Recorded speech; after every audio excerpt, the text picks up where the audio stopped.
So what we're doing here today is we're putting a universal nut on a Solaxx cell that's experiencing leaks on the large side of the cell. So if you have any leaking here, whether it's a new installation with a replacement cell, or whether it's a system that's replacing an older system that has older unions in. So only this side would need a universal nut, which you can see here is easy to pop on, which you'll see in a minute. So we're going to start off by taking off the existing cell, leave the nut as you see here, and on the other side we're going to remove the cell.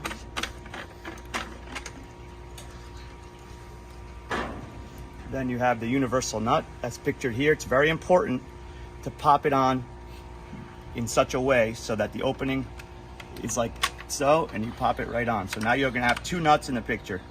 You're going to take your new cell with the large side on the same side it was on, make sure your O-rings are in place. You're going to tighten the new nut in place and tighten your existing nut on the other side. It's only one side that you need to replace the union.